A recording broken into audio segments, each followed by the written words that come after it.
Yes, how are you all doing, beautiful people? Let me hope you're all good. Let me hope you're doing fine. Yes, this is another episode. And now today, I'm going to talk about some few topics still. Yes, I remember last time we talked about your soul. And we talked about your soul and your body. I remember saying that your entire being is made up of more of a soul than a body, which means you are a soul with a body. Yes, I hope that was clear.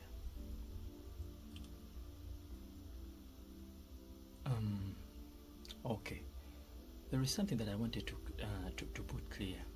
Most of the people don't know who they are or what they are, but this is an extension of an expansion of who you are in more detail. Your entire being is light. You are light. Yes, you are light. I talked about that consciousness, that divine consciousness that is beyond our human understanding. That divine consciousness is energy itself. It's energy in motion, which brings us to a topic of energy. Well, science is just like a language that interpreted this whole creation in a way that is easily understandable. It does not mean that science invented this. It just means science just explained this in a way that is easily relatable. And research has proven over time most of the things, and research has proven that most of the things that actually existed in the ancient days, even before science, it is coming to prove them as time goes on. So science does not explain. Science actually explains spirituality and godliness in a language that is easily relatable, but it does not mean that it evaded it. So that consciousness, that being that exists in the entire universe, that being that created the universe, is actually, it is described as energy in science, which brings us to a topic that everything in this world, or everything in the universe is energy. Everything you see is energy in motion. Yes, that is how science explains it, and it is true. It is energy in motion, and it has been proven beyond doubt. Everything is energy, and energy, it is energy in motion, and this energy speaks in a certain way called vibration. So everything in the universe vibrates to a certain energy, or it communicates in a certain way, a literal understanding. So everything that has ever existed or that exists is energy. Energy is everywhere. Energy is in the space. Energy is in me. Energy is in you. Energy is everywhere in the world. So our entire life is energy. We move in energy. We live in energy. We eat in energy. Is everywhere. You get? So that that higher consciousness, or that being that people call different names, but they don't all describe its wholeness, vibrates, created us through that energy, through that form called energy.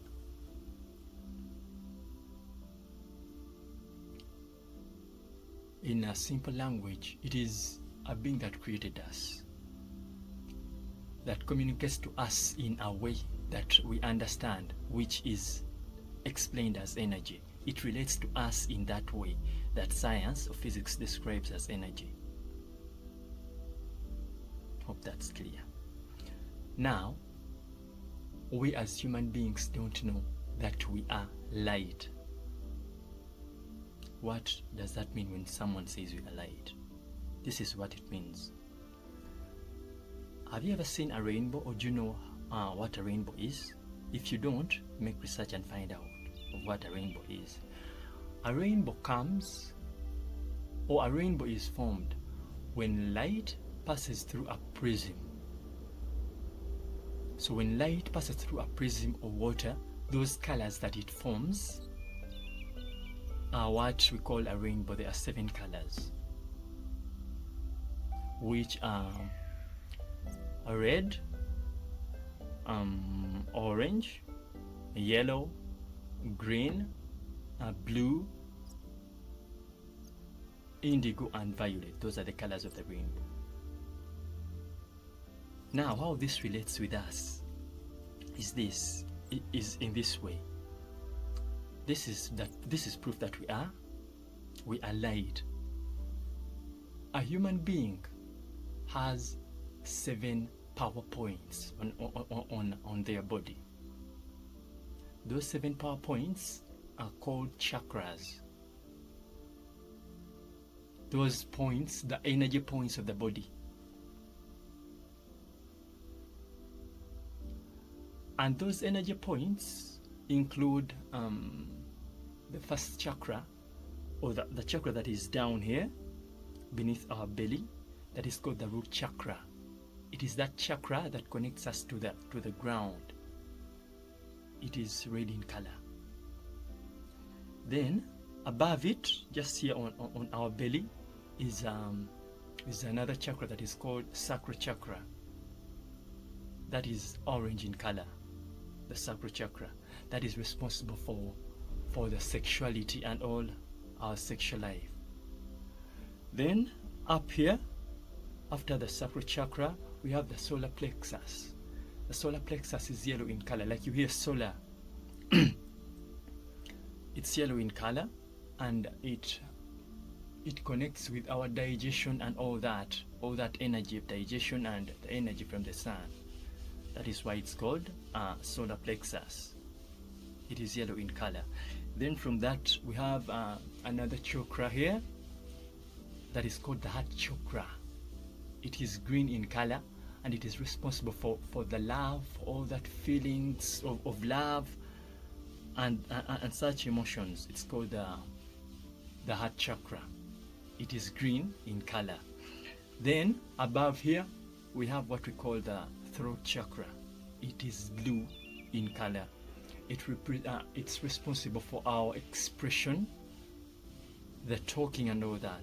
That is its responsibility, the throat chakra. Then we have another one that is called, from the throat we have another one that's called the third eye chakra. The third eye chakra is indigo in color. It is responsible for our vision, the inner vision, the vision that we see that is not with the eyes, what we call the soul vision, the vision of the soul. It's connected to the pineal gland in the brain.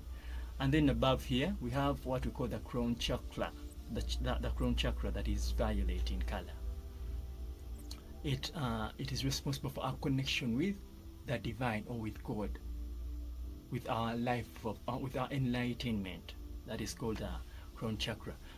Those chakras have the same colors with the rainbow. That means there is light that passed through a prism, and then humans were created. So we are beings of light. And those chakras vibrate according to certain frequencies.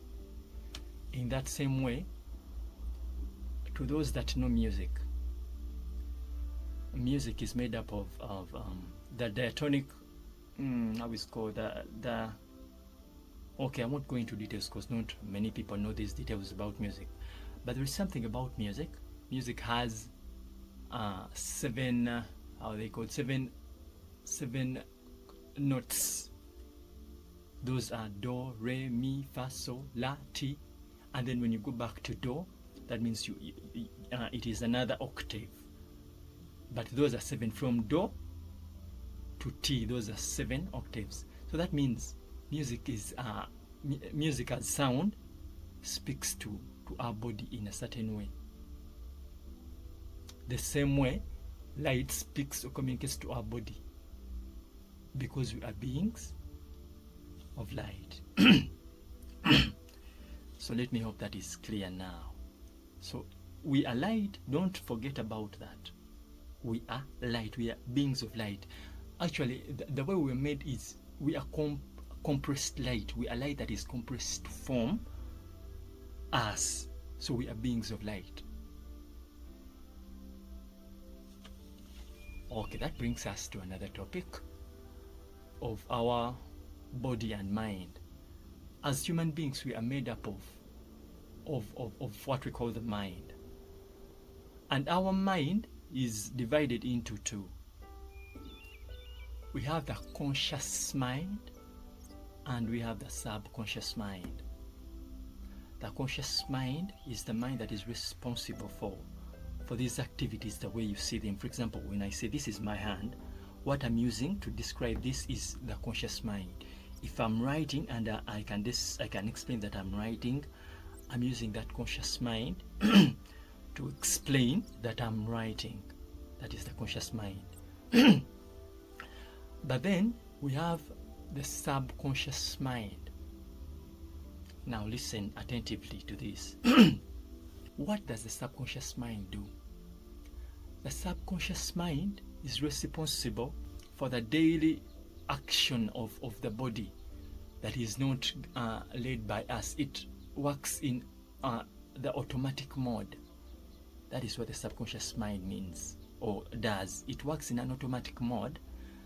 How I can explain this better is, you see, when you're blinking, no one tells you when to blink.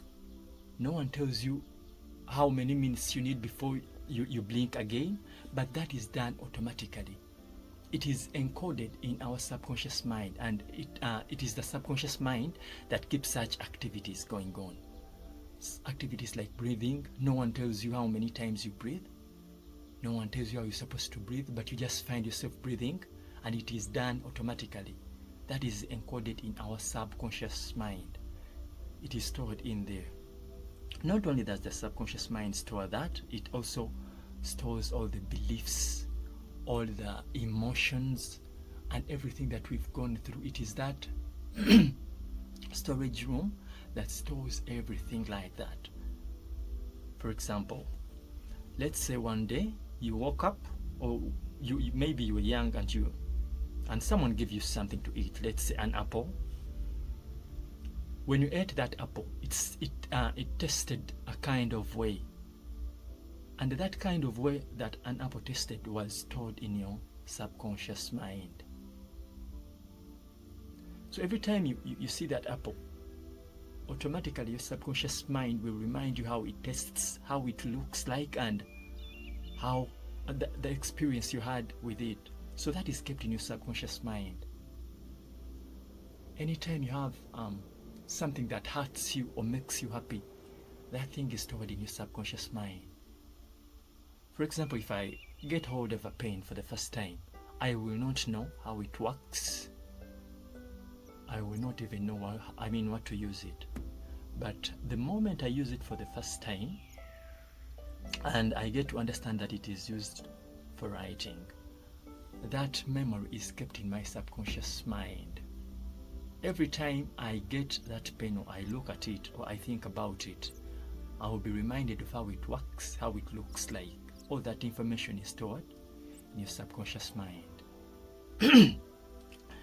Not only that, but a lot of things are stored in our subconscious mind. The emotions of love. The first day you fell in love, that emotion is stored in your subconscious mind. That is why you may fall in love with someone, but that memory of that feel of being in love is stored in your subconscious mind.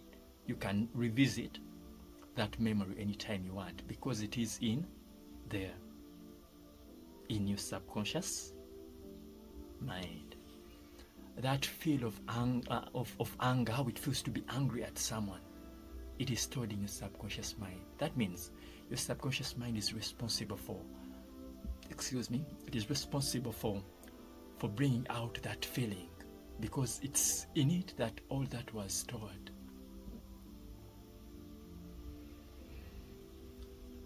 Let me hope that makes sense now.